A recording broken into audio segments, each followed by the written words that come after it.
Hello and welcome back to BBC Global Services, our webinar series that we have been doing. And we're extremely excited to have you here today. BBC Global Services is your go-to source for HIPAA-compliant healthcare virtual assistants. And today on the show, we have got an amazing guest along with myself, Nathan Bush. I am your host. We have got our guest, Karl. Karl, how are you? Karl is the co-founder. Karl Kolbeck is the co-founder and managing member of Rose City Physical Therapy. Hey, Karl, and welcome. Thanks for joining us today. Thank you. I appreciate you having me on. Yeah, exciting times. I mean, it is amazing that technology is revolutionizing and changing the face of physical therapy practice, not from the physical therapy and the mechanical standpoint, but from the administrative assistant standpoint in the way that we can do things just today. I know that you've been working with BBC Global Services for some time, and so you are a client of ours. But I before we get into that, why don't you tell everybody a little bit about yourself, your background, and kind of how you got into physical therapy? Oh, God, I've been doing this a long time. I've been practicing for 32 years. I've been in the outpatient physical therapy arena the whole time. About the first 15 years of my career were in clinic, full clinical practice. Spent extensive time working on manual therapy certification and my fellowship. And then I had an opportunity after about 15 years in practice to start to teach. And I was teaching with the North American Institute of Orthopedic Manual Therapy for a while. And then I branched off and formed my own continuing ed division and was teaching nationally shoulder girdle rehab, basically on the Con Ed circuit for about 10 years. Oh, wow.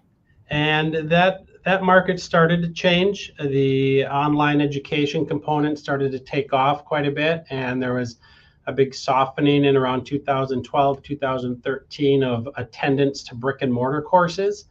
And I was considering building an online platform. I got some RFPs from some developers to build a nice platform and get into the online educational aspect.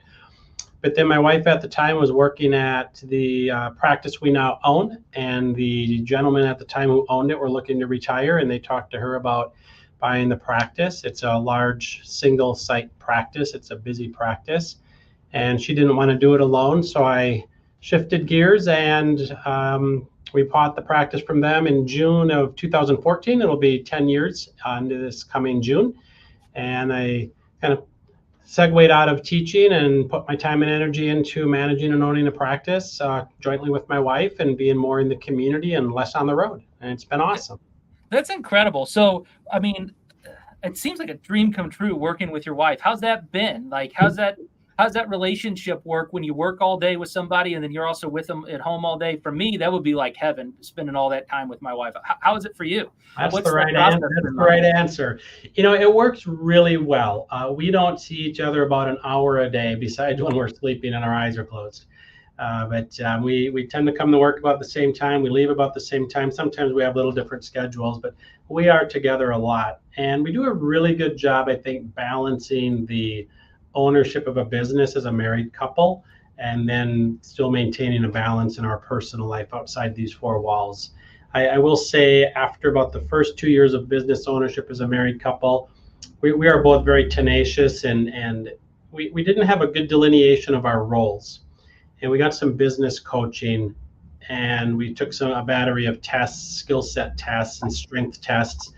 And our coach really defined Sasha's strengths versus mine. And fortunately, they were really quite opposite of each other. So it was easy then to delegate and say, okay, who's head of this division? Who's in charge of the financial division of the business? Who's in charge of the HR human resource division? So Sasha wears a couple hats that are not my strengths nor my interests. It worked out very, very nicely after we got our coaching. And then I wear a couple hats that aren't her strengths, interests. So that really helped balance us and give us lanes to stay in and give our staff lanes and direction of who to go to for what question, concern, problem, issue. It really helped balance just the sense of organization in the company.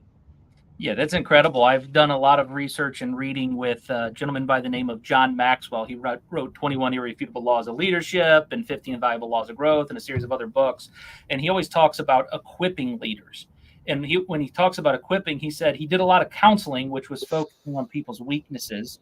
But what he loved about the concept of equipping people was focusing on their strengths. And so it sounds like the coach that you worked with was able to separate out what your strengths are versus what her strengths are, and get you guys working in your zone of genius, so that you could be more productive within your business.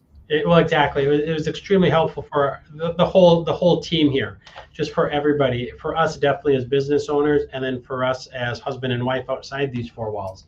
It was healthy on all fronts. It was just fantastic.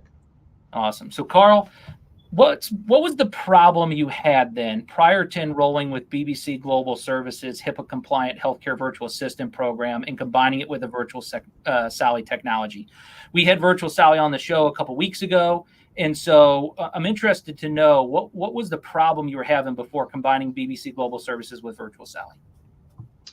Well, like any post-pandemic, the thing that piqued our interest with regards to bringing virtual reception on board was the labor shortage, staffing shortages in the labor market. We were going through challenges like every other business in the world. Healthcare has had challenges above and beyond other businesses in some regards. So we had to look at solutions to get our front desk staffed. We've got a rock star at the front desk. He's an amazing front desk person, customer service delivery. He just, I don't know how he keeps it together sometimes, because he was doing the job of two people. We had another staff member there who got pregnant, and she was going to take her maternity leave, and rightly so, and we completely supported, chose to be a stay-at-home mom. So that left us staffed with one FTE at the front desk, when in reality we should be at 2.5. So we were blessed to have Josh on board because he kept us afloat with regards to that, but also it's just, you can't do that forever. So I was at the private practice section in Denver 2 years ago, and Virtual Sally was there with their kiosk as another one or two vendors. And it just sort of piqued my interest. I'm not an early adopter of technology. I'm really wait a few years before the next great thing comes out. But I started to look into it a little bit. And when I got back from PPS, that was in 2022, I talked to my wife about these virtual reception platforms. And we set up a call with Virtual Sally. We set up a call with a couple others, and we learned of them, and they did demos, and we entertained questions, and we really did a lot of due diligence. And then once we decided to go with Virtual Sally platform, we had to say, okay, now we need virtual reception. How are we going to do this? And you can orchestrate it any way you want. We could have hired our own, trained them. They could work from home locally. We could offshore. We hired a US-based company. We used BBC Global. We did due diligence, just like you did with the virtual reception platform, the hardware software platform. We did our due diligence in choosing our service vendor, if you will, of the virtual receptionists. And from the first moment we met with the group, with Mike and the rest of the group at BBC Global, we knew we were going to go with BBC Global. Their customer service was great. They weren't pushy in sales by any means. They wanted to learn our business. They wanted to learn the job description of what we need. They asked us for the job description, the hat, if you will, of the front desk coordinator position. No other service vendor asked that. They didn't seem as vested in what we're looking for and finding somebody who could fit our culture and the job description we need. And they vetted our candidates based on that. And that so really resonated with us. So the real problem I'm hearing you say, and the real challenge is that you had people that were out in this front desk role, and you still needed to be able to fill that role, fill it with quality talent and a good candidate. And was it difficult for you to find people? Was it becoming frustrating with like a turnover situation? What was your specific issue why you needed a solution for that front desk? It was challenging to find people. It was, a couple of years post-pandemic with big labor shortage and the escalation of costs. The expense to bring on the expense to bring on an in-house front desk person got pretty cost prohibitive because the hourly rate increases were escalating above what we could afford. Healthcare reductions are occurring, and operating costs with the consumer price index the last 2 years have escalated exponentially for our lease space, supplies, etc. So with all these escalating costs and increases in the demands that people are looking for with regards to a front desk reception position and reduce healthcare costs, it became very cost prohibitive. And that's one of the main reasons we also started to look into virtual reception, is because there's a big cost containment with regards to offshoring our virtual reception. Yeah, so the next question I have for you, and I appreciate you joining on the show. If you're just watching for the first time, we are talking with Karl Kolbeck, who is the managing member and founder of Rose City. He utilizes the Virtual Sally technology and also the BBC Global Services Virtual Assistant program, HIPAA compliant healthcare virtual assistant. And he's been a wonderful client of ours. And he just explained to you his problem that he was having was finding people at affordable prices post-pandemic. It was very difficult. And maybe you're having that problem. Maybe you're having that challenge. If you're having that problem or challenge, I just encourage you to reach out to us. And if this program is interesting to you at all, or this information is interesting to you at all, I highly encourage you to reach out to BBC Global Services and just check us out. See if this would be the right fit for you. So moving on, Karl, why did you choose to sign up and enroll with BBC Global Services then for your HIPAA compliant healthcare virtual assistant, specifically BBC? There was other organizations you said you vetted. Correct. What was the difference maker? Customer service, and they truly had a vested interest in us. From the first time we contacted them, they're expeditious in reaching out. They're always very personable. And as I mentioned, they had a vested interest in us and what type of candidate we were looking for to fit our role. We just weren't looking for a virtual reception. We were looking for someone that understood our core values and fit our core values, even though they're remote. And we were looking for someone who could fit the job description we needed. And BBC Global asked for that job description so they could vet people and send us video vignette interviews of self-introduction. So from the get-go, there was a vested interest in BBC, and that really was the preliminary decider to go with them. And just the engagement from the whole team. Everybody keeps in really good communication. So that was a big factor also. What's a good core value that you have that we, BBC Global Services, helped you identify? Well, we have 5 core values. First and foremost is being useful. And we wanted to have somebody who would be engaging and be able to be helpful on the screen, face-to-face with patients as they're checking in and scheduling, et cetera. But someone who is willing off the screen when they're not active with patient to take on other administrative roles. So not only does our receptionist engage with patients and schedule patients and check patients in, they process co-pays, typical front desk activity, but we have a business enterprise edition of Google Suite, and that's a HIPAA compliant. So we have shared folders, and we scan a lot of information into a shared folder, and our virtual receptionist on the background is doing a lot of administrative support tasks when he's not directly engaged with patients to help with getting the proper documents attached to patients' chart, IDs, insurance cards, etc., and now starting to schedule patients for us too. So this is going to be a little bit more of a tough question to answer because I'm going to require you to think about things as if this relationship never happened. So as a result of implementing the Virtual Sally technology and the HIPAA compliant healthcare virtual assistant through BBC Global Services, what has been the outcome that you've received so far? And where do you think you would be if you had not enrolled in the BBC Global Services program, Karl?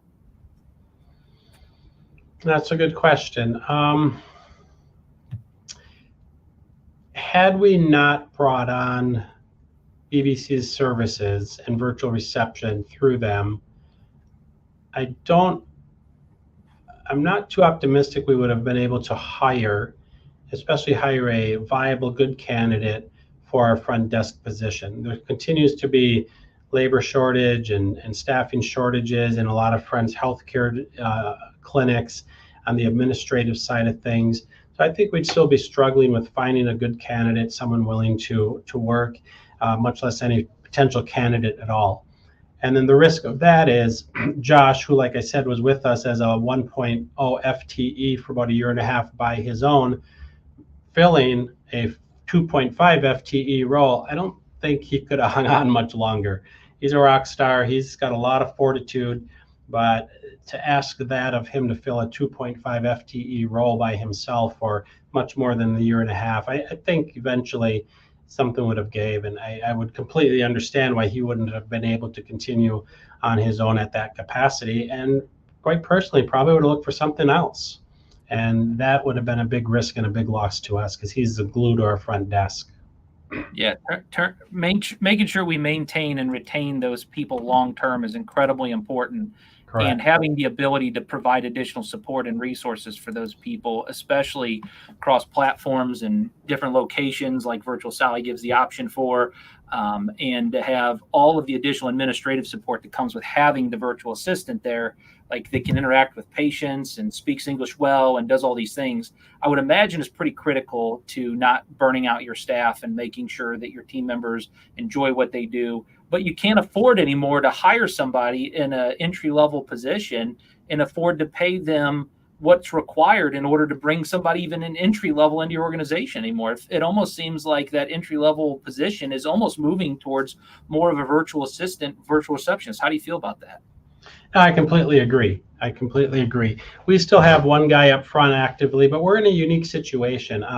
I've talked to a few clinics that have maybe a smaller operation, a 2 or 3 FTE type clinic, which is solo and freestanding, and they're completely virtual. And I'll elaborate on that, we have Josh here still present physically at the front desk, but we're in a 3-story medical complex where the second floor is a day surgery center, orthopedic day surgery center. The 3rd floor is an orthopedic surgeon group, and then we're on the 4th floor. We're all independent businesses, but we have a fantastic working relationship. And it's not uncommon where midday we'll get patients walking up that were just down to see the orthopedic surgeon, and they're coming up with a script to be started ASAP. They're coming up with a script to physically handing us one. And sometimes we have to go down to the 2nd floor to do assisted device fitting, crutch training, discharge planning for patients who had day surgery so they can go home safe.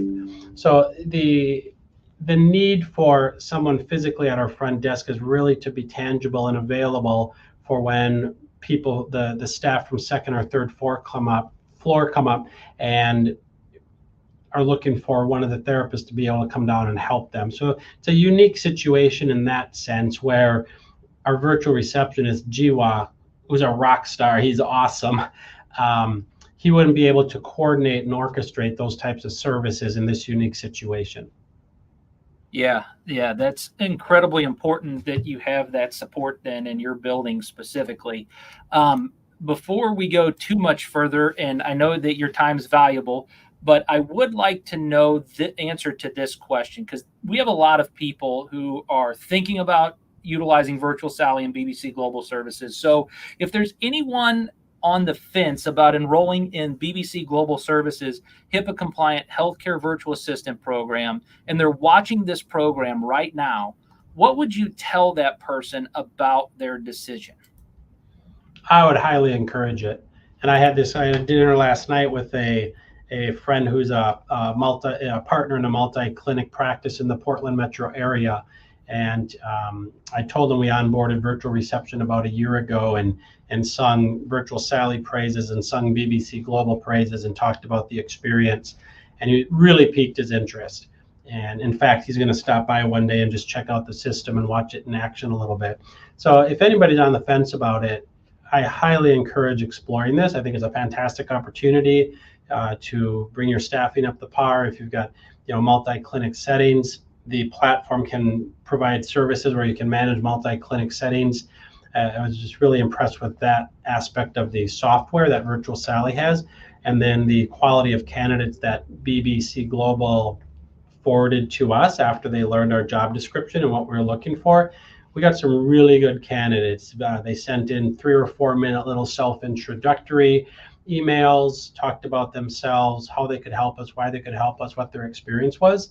And we were able to select the candidates we chose from and then meet with them virtually via a virtual interview and field our questions to them and get a feel for them and how they respond and do they fit. So ultimately, we got to make our decision using BBC Global. So you're not just provided a virtual receptionist you don't know. GY is here at 6:45 a.m. opening the clinic, and he's entertaining patients until he's done at 3:15 p.m. Monday through Friday. He's part of our staff, and we recognize him when we give our core values at our monthly meeting. If GY goes above and beyond, GY is shouted out and mentioned in our core value stories. So even though he's not hired by us per se, and we outsource to BBC Global, we feel he is still part of our staff. And BBC did a fantastic job vending the right people for us, and it made it really quite seamless. So I just encourage people to explore this. I think it's a fantastic avenue for many reasons. Yeah, during my conversation with Mark and Wendy from Virtual Sally, they actually were talking about the human side of the technology that they had put together, meaning that they really made a piece of technology that created a opportunity for people to interact with that piece of technology, but it be a human that they're having the interaction with. So there's an authenticity to it and a technology piece to it. And so the human side, they were telling me about a couple of stories. They might have happened in your clinic or not, of some of the things of where the person was able to participate as part of your team. What are some of the human stories from your virtual assistant? And excuse me, what was his name again? Jiwa. Jiwa, that's right. Tell me some stories about Jiwa and how he's became part of your team and how he's interacted with the staff and the patients in a team approach in a humanistic way, that it's not a virtual person sitting behind there. There's a real live person interacting and helping patients in this virtual Sally. Correct. A couple examples, and it's 1st of February now, and so the holiday just came and went. We had a handful of patients asking us how they can get a gift to Jiwa for Christmas. They bring in treats, they bring in cookies, they bring in little thank you appreciations for the staff, and Jiwa's in the Philippines and he's not tangible. It's like, how can Jiwa share in this? And Jiwa, I want to bring you something. How can I send you something? So patients just they embrace him. And we were a little worried about that. It's like, okay, how are patients going to embrace this? Especially maybe the elders that maybe aren't quite so tech savvy. Well, the interface is so easy to use. It doesn't take, a challenging, there's no challenges to engage Jiwa whatsoever, any virtual reception with the platform. Yeah, so patients just in that regards, they feel he's like just part of being at the front desk.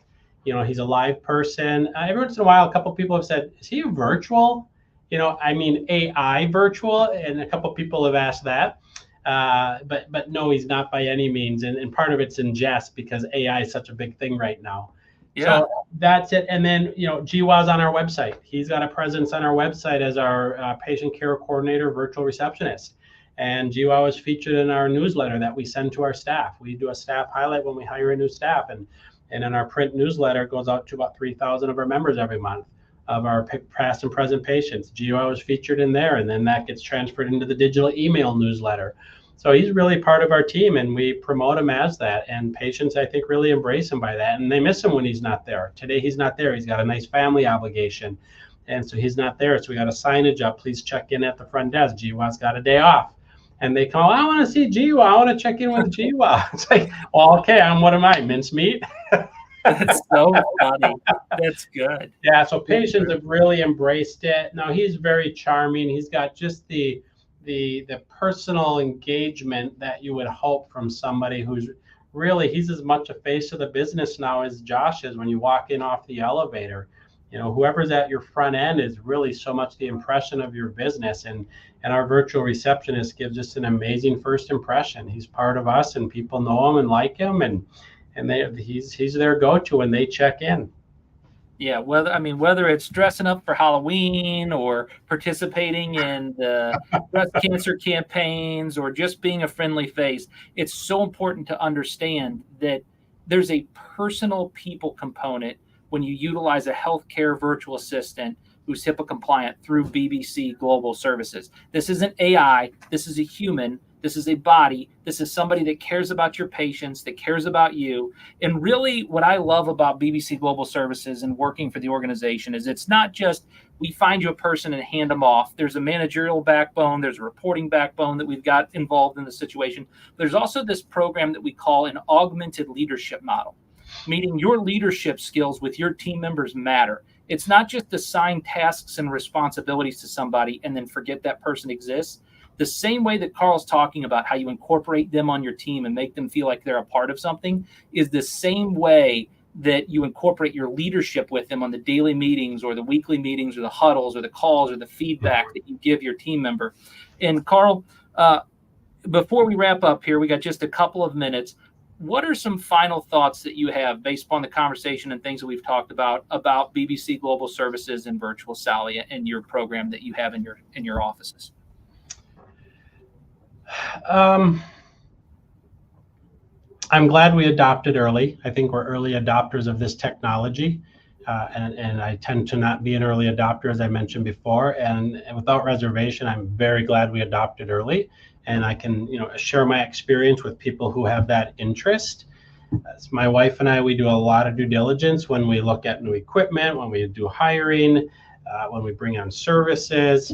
And if anybody is questioning a selection of choice, you can lean on me for questions. You can always reach out, but trust we did a lot of due diligence. I would just really promote, just go straight to BBC Global, and I think you'll have a great experience, save a lot of time and energy doing a lot of the painful work we did, and you can just trust my recommendation on BBC for that. And the Virtual Sally platform also. It's just been a fantastic meddling of two vendors, a software hardware aspect with the provider of the virtual receptionist and the human connection aspect. Well, Karl, I have to say thank you very much for being on the show today. Thank you for taking time, and thank you for being here with us. Oh, thank you for having me. Appreciate it. It was nice to meet you. Guys, if you are looking for a HIPAA-compliant medical virtual assistant, look no further than BBC Global Services. On today's show, we talked with Karl Kolbeck. We talked all about his problem that he was having before, finding the right staff member in order to be able to fill that front desk role post-pandemic. And so we saw the labor shortages, we saw the increase in wages, and he needed to make a decision. He made a decision to select Virtual Sally with BBC Global Services is his solution for that, in that he feels that he would have lost critical team members had they not gone through the process of selecting BBC Global Services and Virtual Sally. And lastly, with him and his wife, as they continue to build Rose City, the clinic, and to build that into the juggernaut that it is from the physical therapy standpoint, he really appreciates and loves the human action and interaction with patients and staff, and adding additional team members and support through BBC Global Services who participate on his team as a team member. They just happen to get their paycheck from BBC Global Services. However, they are servicing the clients and the staff and on the team of the physical therapist. And so if you need that, please reach out. Go to bbcglobalservices.com. That's www.bbcglobalservices.com, and check out a HIPAA-compliant healthcare virtual assistant with Virtual Sally and see what we can do at BBC Global Services for you. Thank you very much, guys. Appreciate you tuning in for our webinar today. If you have any questions, go ahead and post those in the comments. We'll be happy to get back to you on any of those questions that you have from today's show. And once again, thank you to Karl Kolbeck and his wife with Rose City and Virtual Sally for making this whole program possible today. Thank you guys very much. Have a good afternoon.